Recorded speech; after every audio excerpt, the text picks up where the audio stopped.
উঠে আসছে নয়া এক তথ্য। সিসিটিভি ফুটেজ ঘুরিয়ে দিল সম্পূর্ণ কেস। সিসিটিভি ফুটেজে একটা নয়, অর্থাৎ শুধু সঞ্জয় রায় নয়, 4টে আলাদা আলাদা চেহারাকে খুঁজে পাওয়া গেছে। প্রথম যে ছেলেটিকে দেখা গেছে সেটা ফার্স্ট ইয়ারের পোস্ট গ্র্যাজুয়েট ট্রেনি ডক্টর। দ্বিতীয় সুমিত্র, ফার্স্ট ইয়ারের পিজি ট্রেনি ডক্টর। 3 নম্বর শুভদীপ, ইন্টার্ন চেস্ট মেডিসিন ডিপার্টমেন্টের। 4 নম্বর গোলাম, হসপিটালের একজন স্টাফ। বন্ধু, এই ভিডিওতে বলা তথ্যগুলো এখন অব্দি কোনো ভিডিওতে আপনারা পাননি, তাই শেষ অব্দি দেখুন এবং শেয়ার করে লক্ষ মানুষের কাছে ছড়িয়ে দিন। বিরাট আপডেট, আরও কিছু ব্যক্তিকে সিসিটিভি ক্যামেরাতে দেখা গেছে। 8 এবং 9 আগস্টের রাত্রিবেলায় যে ঘটনাটি ঘটেছে সেই সব কিছুর এভিডেন্স সিবিআই জোগাড় করে ফেলেছে।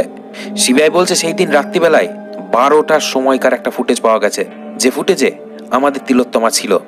তার সঙ্গে ছিল 2টো ট্রেনি ডক্টর, একটার নাম সুমিত্র এবং তার সঙ্গে আরেকজন বন্ধু ছিল, দুটোই ছিল জুনিয়র।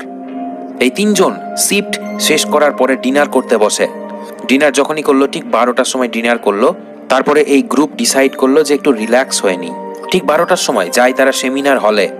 অলিম্পিকের নীরাজ চোপড়ার যে থ্রো প্রতিযোগিতা হয়েছিল সেটা তারা দেখবে, সেটাই তারা তখন ঠিক করে। টানা 36 ঘন্টা লং শিফটের পরে রিল্যাক্স করার জন্য তারা এই শোটিকেই বেছে নেয়। সুমিত্র, রাখো এবং আমাদের তিলোত্তমা 3 জন মিলে অলিম্পিকের সেই শো দেখতে শুরু করে নীরাজ চোপড়ার।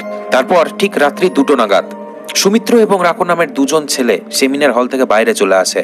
তারপরে সেমিনার হলের ঠিক উল্টো দিকে অপোজিট সাইডে একটা স্লিপ রুম ছিল, যেখানে স্লিপ স্টাডি করা হয়, অর্থাৎ পেশেন্টদের ঘুমিয়ে থাকা অবস্থায় তাদের শরীরে কি কি চেঞ্জেস আসছে সেটা নিয়ে স্টাডি করা হয়।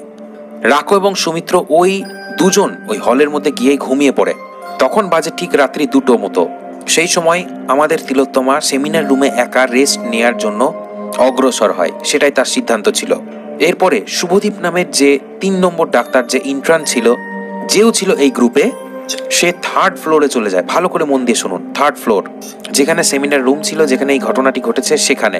আর তার পাশে আর একটা রুম আছে ইন্টার্ন রুম, সেখানে সেই ছেলেটি ছিল শুভদীপ। এরপরে সিসিটিভি ফুটেজ এমন কিছু দৃশ্য দেখালো যে কেস পুরো উল্টে যাচ্ছে। আর সিবিআইকে 4টে মানুষের পলিগ্রাফ টেস্ট অর্থাৎ লাই ডিটেক্টর টেস্ট করার জন্য সম্মতি জানানো হয়।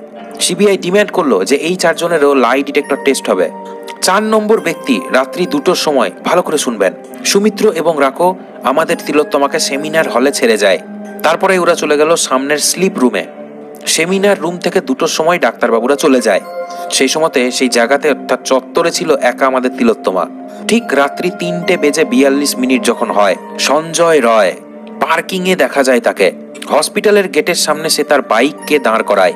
3:48 যে সময় হয়, তখনই সেই ফ্লোরের বিল্ডিং যেখানে এই ঘটনাটি হয়, সেই ইমার্জেন্সি বিল্ডিং এর ভিতরে ঢুকেছিল সঞ্জয়। ঠিক যখন 3:48 বাজে সেই সময়, তারপরে 4:03, ঠিক 4:03 সে করিডোরের পাশে চলে আসে, অর্থাৎ সঞ্জয় সেই গলি যেখানে সেমিনার রুমটি আছে। ঠিক 4:03 সিসিটিভি ক্যামেরাতে ধরা পড়েছে সঞ্জয় রয়ের সেই চেহারা এবং মুখ, যে ছিল সেমিনার হলের ঠিক সামনে। কিন্তু দাঁড়ান, এখনো ঘটনা শেষ হয়নি।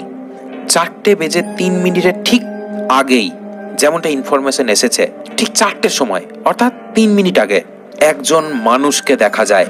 আর এটাই হচ্ছে গোলাম, হসপিটালের স্টাফ। হসপিটাল স্টাফের একটা সদস্য বলতে পারেন এই মানুষটিকে, হসপিটালের কর্মচারী। 1st ফ্লোর থেকে 3rd ফ্লোরে গেছিল সিসিটিভি ক্যামেরাতে, এটাই দেখা যায় এই গোলাম নামের ব্যক্তি। তারপরেই 4:03 সময় সঞ্জয় রয়কে দেখা যায় সেমিনার রুমের সামনে। তারপরে 4:03 পরে 4:35 আবারও দেখা যায় যে 1st ফ্লোর হয়ে সেই গোলাম আবার বেরিয়ে আসছে। আর এই জায়গাটাই কিন্তু টার্নিং পয়েন্ট, এটাই কিন্তু ভাবাচ্ছে সবাইকে। আবার উপরন্ত এই জায়গাতে সঞ্জয় রয়ের ব্যবহারটাও ঠিক ছিল না। এবার প্রশ্ন হচ্ছে, গোলাম যখন 3rd ফ্লোর থেকে নিচে এলো 4:32, ঠিক সেই সময়তে সঞ্জয় আবারও সিসি ক্যামেরার সামনে আসে, অর্থাৎ সে কাজ সেরে বেরিয়ে আসছিল। তারপর ঠিক 4:37 সে তার বাইক নিয়ে হসপিটালের চত্বর ছেড়ে চলে যায়।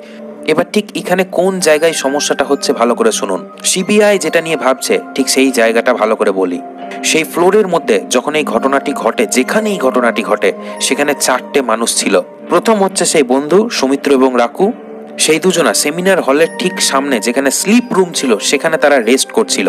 আবার ওখানেই ওই ফ্লোরেই একটা ইন্টার্ন রুম আছে যেখানে শুভদীপ নামের ছেলেটিও ছিল এবং রেস্ট করছিল।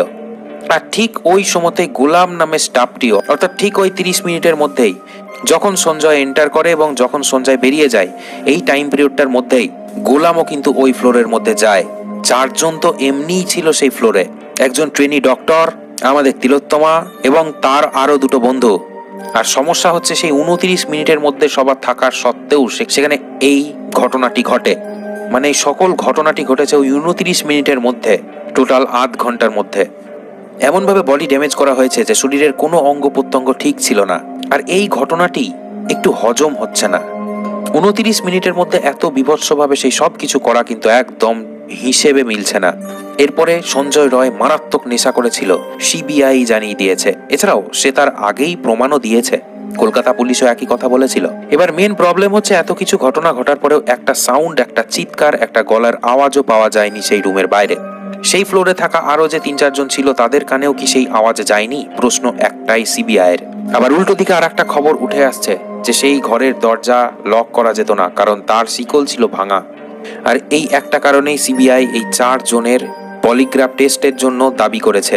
রাকো, সৌমিত্র, শুভদীপ এবং গোলাম, এই 4টে মানুষের পলিগ্রাফ টেস্ট হতে চলেছে। আর এই টেস্টটাও হবে আর কিছুক্ষণের মধ্যেই, কিছু সময়ের মধ্যেই। এটা এমন একটা টেস্ট যেখানে শরীরের উপরে ফিজিওলজিক্যাল যে চেঞ্জেসগুলো ঘটে সেগুলোকে ক্যাপচার করে। প্রচুর প্রশ্ন করা হবে, প্রাসঙ্গিক এবং অপ্রাসঙ্গিক, আর সেই সময় দেখা হবে শরীর কিভাবে রিয়্যাক্ট করছে। যাকে প্রশ্ন করা হবে তার শরীরের একাধিক জায়গাতে থাকবে বিভিন্ন সেন্সার এবং মেশিন লাগানো। যে সময়তে প্রশ্ন করা হয় সেই সময় হার্ট বিট চেক করা হয়, ব্লাড প্রেশার চেক করা হয়, ব্রিদিং রেট মানে নিঃশ্বাস প্রশ্বাস কিভাবে সে নিচ্ছে সেটাকে চেক করা হয়। এছাড়াও চেক করা হয় স্কিনের কন্ডাক্টিভিটি, কেউ কি কোনো প্রশ্নকে লুকিয়ে যাচ্ছে, এড়িয়ে যাচ্ছে, কোনো কি সত্যিকে গোপন করছে, এগুলোই চেক করা হয় এই লাই ডিটেক্টর টেস্টের মাধ্যমে। দেখুন, এই ঘটনাকে ঘটালো তার পিছনে প্রচুর প্রশ্ন আছে, অনেক কিছু ঘটতে পারে, অনেকে এই কাজ করতে পারে, কিন্তু নির্যাতিতার মা এবং বাবা, তাদের পরিবার সিবিআইকে যা যা বলেছে তা শুনলে অবাক হবেন। সিবিআইয়ের উপরে 100% আস্থা আছে, ভারত সরকারের উপরে 100% আস্থা আছে তার পরিবারের। পরিবার বলেছে যে 1-এর বেশি মানুষ ইনভলভ থাকতে পারে এই ঘটনার মধ্যে, এটা কোনো একজন মানুষের করা কাজ নয়, এটা তারা সন্দেহ করছে। এবার যদি হিসেব করা হয় তাহলে দেখতে পাবেন সেখানে 4 জন ব্যক্তি ছিল, আর ওই 4 জনের মধ্যে কেউ কিছু আওয়াজ শোনেনি।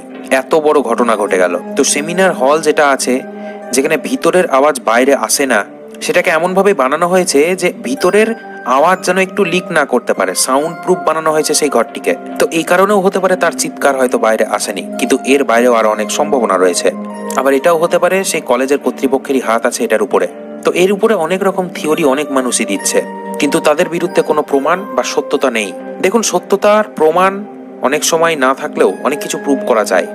এর মধ্যে একটা পলিগ্রাফ টেস্ট, আরজিকর মেডিকেল কলেজের প্রিন্সিপাল সন্দীপ ঘোষকেও যদি পলিগ্রাফ টেস্ট করানো হয়, যেটা হবে কিছুক্ষণের মধ্যেই, তাহলে অনেক তথ্য বেরিয়ে আসবে।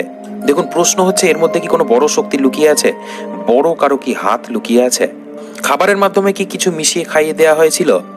এর কারণে হয়তো সে পুরো ঘুমিয়েছিল, ঝিমিয়েছিল, কোনো আওয়াজও করতে পারেনি। সবকিছু পসিবল হতে পারে। 4-5-এর বেশি লোকও এখানে থাকতে পারে, আবার 2-3 জন ব্যক্তিও থাকতে পারে। সিবিআই যখন সবাইকে প্রশ্ন করে তখন সবার প্রশ্নের উত্তরগুলো নর্মাল ছিল না, ইনকনসিস্টেন্সি ছিল, ঠিকঠাক মিল ছিল না। সবার উত্তরে অর্থাৎ সবার জবাবেই যেন একটু গড় মিল পেয়েছে সিবিআই। এবার দেখা যাক ভবিষ্যৎ কি বলে। তো আপনার কি মনে হয়, জাস্টিস কি পাওয়া যাবে? অবশ্যই কমেন্ট সেকশনে কমেন্ট করে জানাবেন। ভিডিওটি দেখার জন্য অনেক ধন্যবাদ।